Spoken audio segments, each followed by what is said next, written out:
Hi, and welcome to another episode of the Take Action Now podcast. Today, we're going to talk about something that's very important to me and something that I'm excited about. From studying high performers, successful people, here's 8 things that I find that people do and that are successful, and also 8 things that have helped me. First of all, is vision. Being clear on your vision is so important. Where there is no vision, the people perish. Proverbs 29, verse 18. And think of this quote: you're either reading your story or you're writing it. And that's a pretty profound statement. And think what that means to you. Are you reading your story or are you writing it? Think of what you want your life to look like in 50 years from now. Get really clear on that. Who you want to be, the people you want to be surrounded with, the financial place you want to be in. Just get really clear on that and write that down. And then always keep that vision in front of you when hard things come up.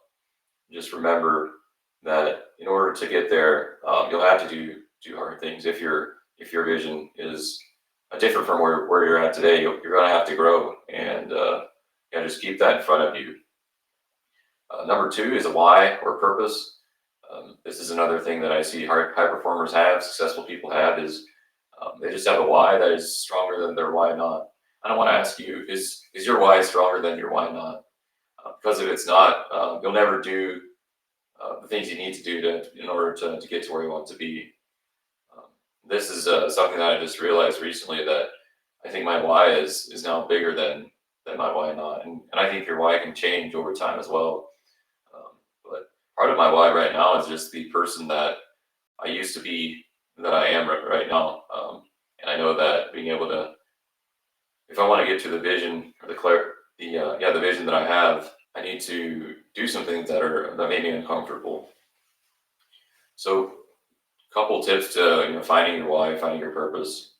Maybe you feel called to do something, called to help someone. For me, I know that you know it helps me to think of the person that I used to be, and that is really the person I want to help, and that's part of my why. Um, Also, think of what you like to do as a, let's say, 5-year-old, 13-year-old. It's interesting.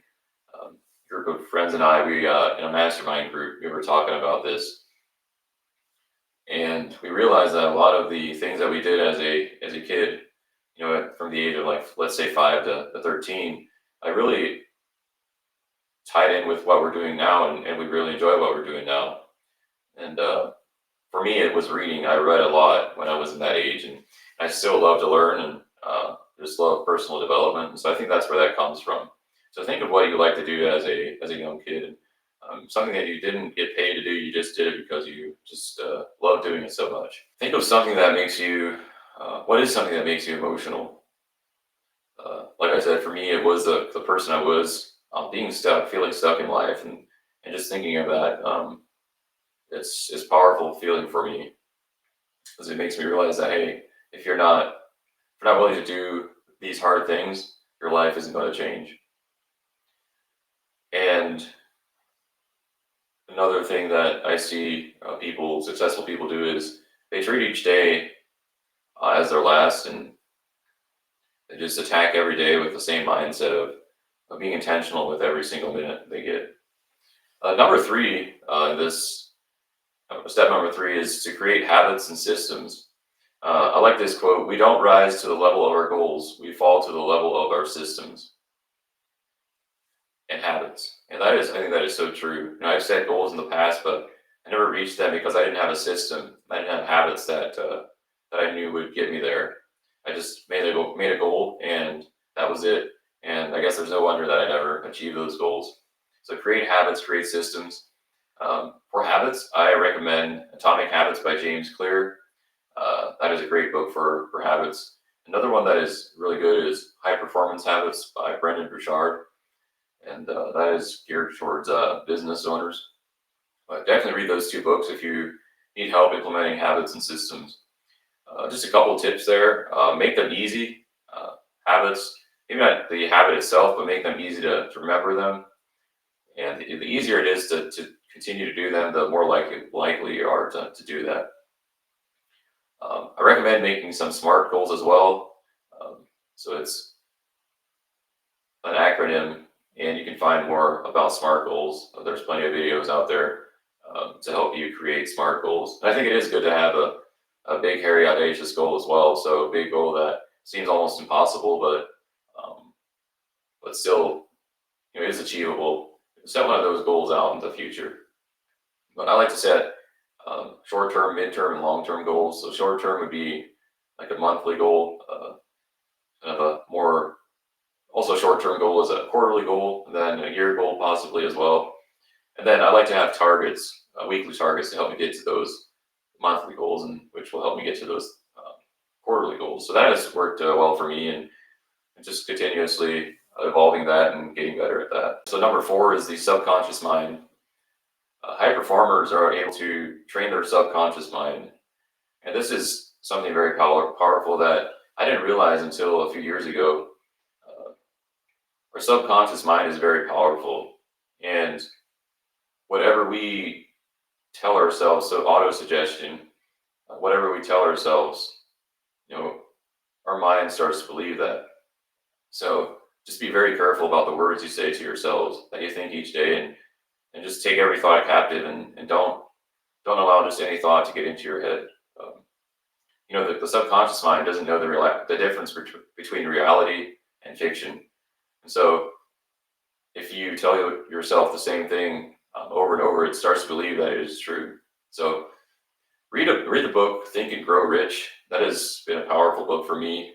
It helps you, I think it helps you build wealth, but also just build wealth in life in general. Wealth isn't just money. Wealth is also the people we have in our life, the freedom we have, and there's a lot of different facets of wealth, and it's not just money.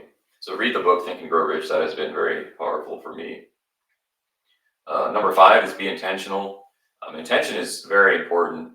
Just be intentional with your time is the first thing. Schedule things for your personal growth. And I want to ask you, do you have personal growth time scheduled in your calendar? I think that is very important because growth doesn't just happen, and we have to be intentional about growing ourselves and just doing things each day that help us grow ourselves. Some things that I have scheduled in. So I do The Miracle Morning, which is a great book by Hal Elrod. It teaches how to structure your morning routine. So I do different things in the morning, like meditate, pray, exercise, visualize, and do affirmations as well. Those are all very important pieces of my growth. So other things that I've scheduled, so this podcast helps me grow, just committing to doing this every week, and just no matter what, I'm getting an episode out every single week. Another thing that I do, just recently I committed to doing Toastmasters. So once a week I go to Toastmasters Club. And Toastmasters is a club that helps you get better at speaking in front of a group. So just continually looking for ways to make myself uncomfortable. Another thing I have is a mastermind group I host once a week.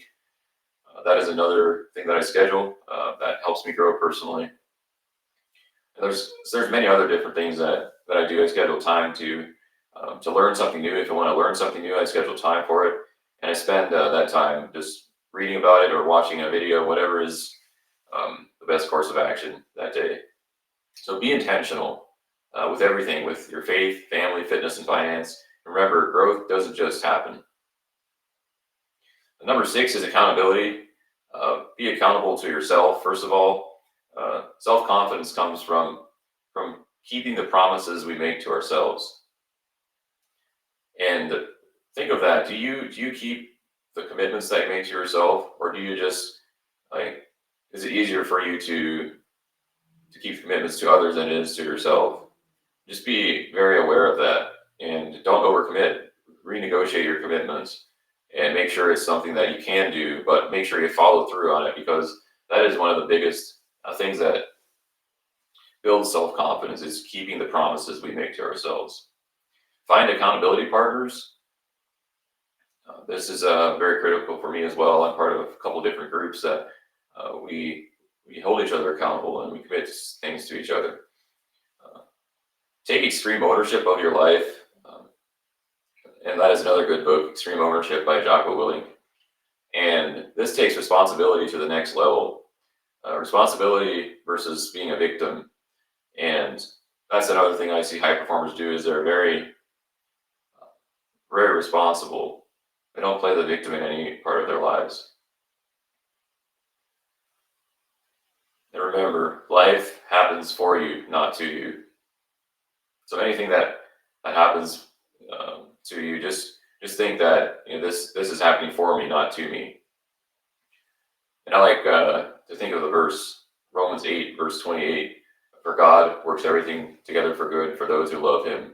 Number 7 is focus. Focus is an acronym for focus on one course until successful. And I think that's a powerful thing. Just keep your focus, maniacal focus, and don't look at other success. Keep your blinders on.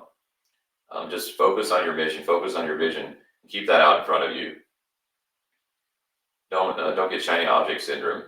It's easy to see other people, and it makes it look easy when someone else is successful, especially on social media. But just keep your blinders on and keep your vision out in front of you.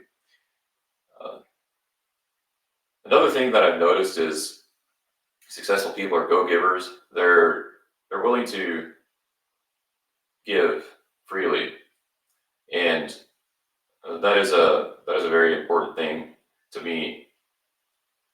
Am I giving enough of my time, of my knowledge to others? And that goes with being intentional. And another good book is The Go-Giver. Not quite sure on the author, but definitely check that book out. It's a good book. And finally, number 8 is action. Nothing happens without action. You can't steer a parked car. Think of that. If you want to get from point A to point B, first of all, if you don't start your car, if you don't hit the gas, you'll never get there. And the other thing is, you can't guide a parked car either. So it's all about taking action and adjusting along the way. Just continue to do that. Take action, review it, and improve it, and then just repeat. And just keep continuing to do that cycle.